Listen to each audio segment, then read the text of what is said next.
নমস্কার সবাইকে। মার্গশীর্ষ পূর্ণিমার দিনে আজকে কালীঘাটের দ্বিতীয় পর্ব শুরু করলাম। শ্রীরামকৃষ্ণ কালীঘাটে। ঠাকুর শ্রীরামকৃষ্ণ পরমহংসদেবের কালীঘাটে পদার্পণ দিয়েই শুরু করি তার করুণার কথা। অনেকবারই গিয়েছিলেন ঠাকুর। একবারের কথা, ঘোড়ার গাড়িতে চড়ে দক্ষিণেশ্বর থেকে এলেন কালীঘাটে। সঙ্গে রয়েছেন একান্ত অনুগত তার প্রিয় ভাগ্নে হৃদয়। ঠাকুর দেবী কালিকার দিব্য দর্শন পেয়েছিলেন সেই যাত্রায়।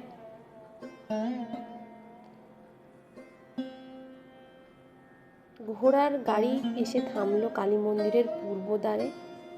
ঠাকুরের সঙ্গে হৃদয়রামও নামলেন গাড়ি থেকে। কালী মন্দিরের পূর্ব দিকে কালীর রথ তথা কালীকুণ্ড। ঠাকুর নেমেই তাকালেন সামনের দিকে। কালীকুণ্ডের পূর্ব, উত্তর ও দক্ষিণ দিক জুড়ে সেকালে ছিল নানান ঝোপঝাড় আর বাঁশবন। সেই দিকেই একদৃষ্টিতে ঠাকুর তাকিয়ে রইলেন কিছুক্ষণ। তারপর এক দিব্য আনন্দে বিভোর হয়ে তিনি ঢুকলেন কালী মন্দিরে। মাতৃদর্শন সেরে বেরিয়ে এলেন পুজো দিয়ে।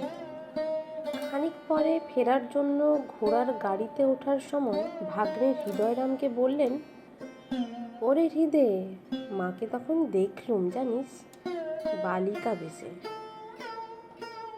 বাঁশবনে বালিকাদের সঙ্গে ফড়িং ধরছে। এই বলে ঠাকুর কালীর হ্রদের পূর্ব তীরের বাঁশবনটি দেখালেন। এই কথা শুনে হৃদয় ব্যাকুল হয়ে বললেন, ও মামা, তখন কেন বললে না? ছুটে গিয়ে মাকে ধরে ফেলতুম। ঠাকুর হেসে বললেন, ওরে, মা যদি নিজে ধরা না দেন, তোর সাধ্য কি তুই তাকে ধরিস? এরপরে আসি মা সারদার কালীঘাটে কালী দর্শন। ঠাকুর শ্রীরামকৃষ্ণ পরমহংসদেবের সহধর্মিণী মা সারদামণিও এসেছিলেন কালীঘাট দর্শনে। দর্শন করে গেছেন মাকে। শুধু দর্শনই নয়, অদ্ভুতভাবে মা কালীকে স্পর্শও করেছিলেন তিনি। কালী মন্দিরের গর্ভগৃহে শ্রীমা প্রবেশ করে প্রথমে দর্শন করে পুজো দিয়েছিলেন। তারপর বেরিয়ে আসার সময় মনে মনে ভাবলেন, পূজারীর দেওয়া মা কালীর প্রসাদী সিঁদুর পরিয়ে দেবেন কোনো সধবার কপালে। তারপরেই ঘটে যায় এক অলৌকিক কাণ্ড। মা সারদামণির কথায় মাকে দর্শন করে বেরিয়ে আসার সময় ভাবলুম কোনো সধবাকে একটু সিঁদুর দিই। এমন সময় দরজার কাছে দেখলুম একটি বউ ঘোমটা দিয়ে দাঁড়িয়ে আছে। আমি তার কপালে সিঁদুর দিতেই সে যেন শিউরে উঠল। আমি বললুম, ও কি মা, অমন করলে কেন? ব্যথা লেগেছে? বউটি তখন ঘোমটা তুলল। দেখি কপালে আরেকটি চোখ। আমি স্তব্ধ হয়ে দাঁড়িয়ে রইলুম। খানিকক্ষণ পরে দেখলাম বউটি আর নেই।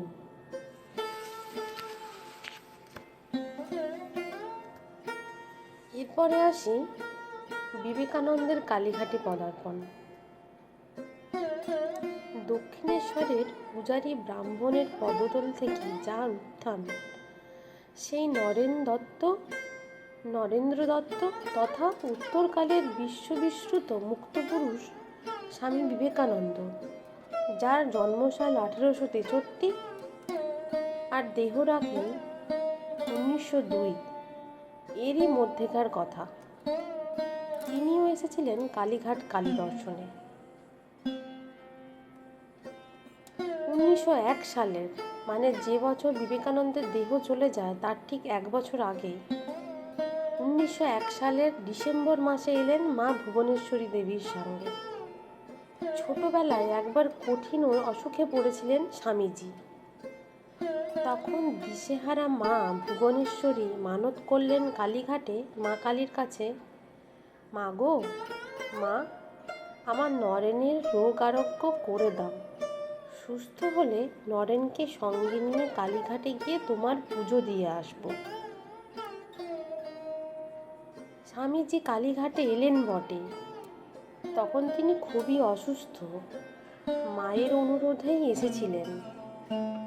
সেই সময় প্রচণ্ড শীত, ওই অসুস্থ শরীরেই স্নান করলেন আদি গঙ্গায়।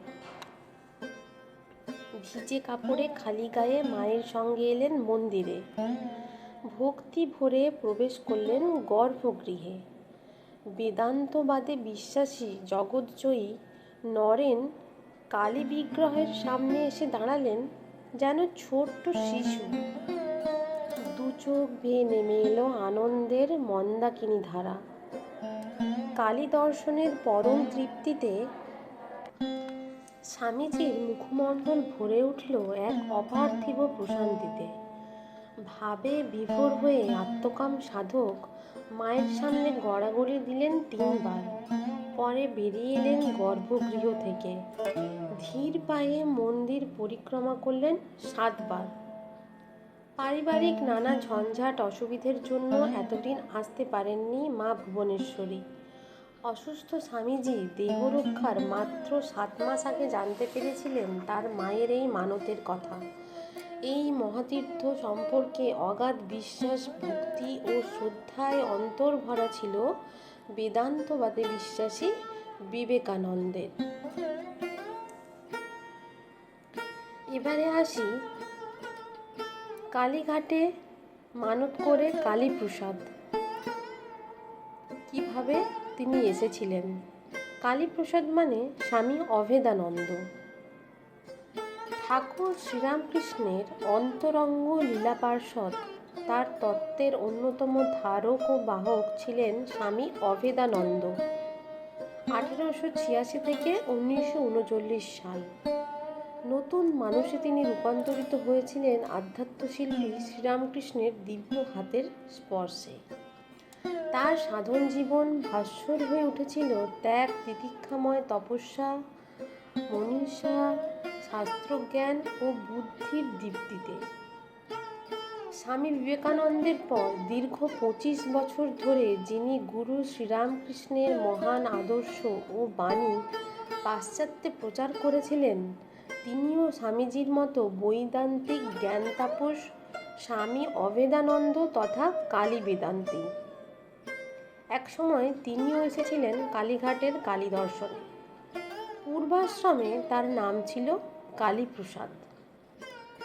প্রখ্যাত ওরিয়েন্টাল সেমিনারির কৃতি শিক্ষক ছিলেন অভেদানন্দের পিতা রসিকলাল চন্দ্র।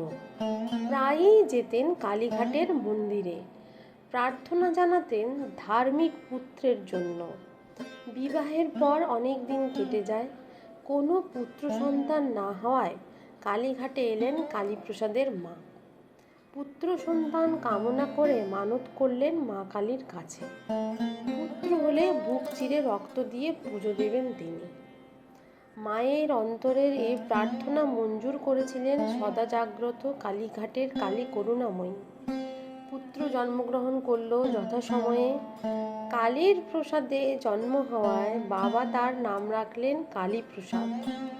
উত্তরকালেই তিনি হয়ে উঠলেন হিন্দু ধর্মবাহক স্বামী অভেদানন্দ। পুত্রলাভের পর যথাসময়ে বালক পুত্র কালীপ্রসাদকে নিয়ে সঙ্গ করে বাবা মা দুজনেই এসেছিলেন কালীঘাটে। মানতের কথা অনুসারে বুকের রক্ত দিয়ে যথা নিয়মে পুজোও দিয়েছিলেন তারা। এরপর বলি নিবেদিত কালীঘাটে। স্বামী বিবেকানন্দের মানসকন্যা ও মহাসাধিকা নিবেদিত প্রাণ ভগিনী নিবেদিতা। 1867 থেকে 1911 প্রসঙ্গে রবীন্দ্রনাথ ঠাকুরের কথা, তাহার সহিত পরিচয়ের পর হইতে এমন বারংবার ঘটিয়াছে, যখন তাহার চরিত্র স্মরণ করিয়া ও তাহার প্রতি গভীর ভক্তি অনুভব করিয়া আমি প্রচুর বল পাইয়াছি।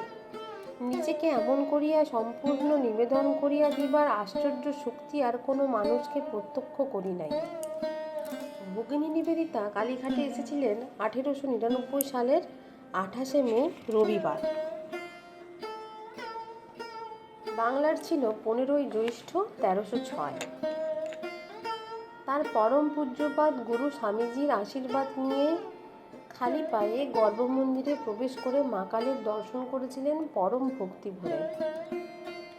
এছাড়াও অনেক সময়ই ঠাকুরের আশ্রিত অনেকেরই আগমন ঘটেছিল কালীঘাটে। এদের মধ্যে উল্লেখযোগ্য শ্রীম মানে মহেন্দ্রগুপ্ত, নাগমহাশয়, গিরিশচন্দ্র ঘোষ প্রমুখ। এরপর আসি কালীঘাটে প্রভুপাদ বিজয়কৃষ্ণের পদার্পণ।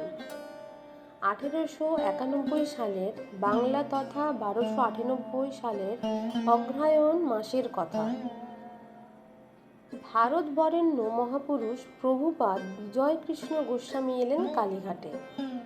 দিব্যভাবে বিভোর হয়ে মাতৃবিগ্রহ দর্শন করে আনন্দ বিগলিত কণ্ঠে বললেন, জগন্নাথের রূপের সহিত এই কালিকার রূপের সাদৃশ্য আছে। মার কত দয়া, সকলকেই মা দয়া করছেন। ভারতের বিভিন্ন প্রান্ত থেকে শাক্ত, শৈব, দণ্ডী, গানপত্য, সৌর, পরমহংস, অবধূত, দশনামী সম্প্রদায়ভুক্ত সন্ন্যাসী, এমন নানা শ্রেণী ও সম্প্রদায়ের অসংখ্য সাধু সন্ন্যাসী মহাত্মারা এসেছিলেন কালীঘাটে দেবী কালিকার দর্শনে। শক্তি সাধনার আত্মনিয়োগকারী সাধক, তন্ত্র সাধকরাও তান্ত্রিক ক্রিয়াদি সুসম্পন্ন করেছেন কালীঘাট দেবাঙ্গনে।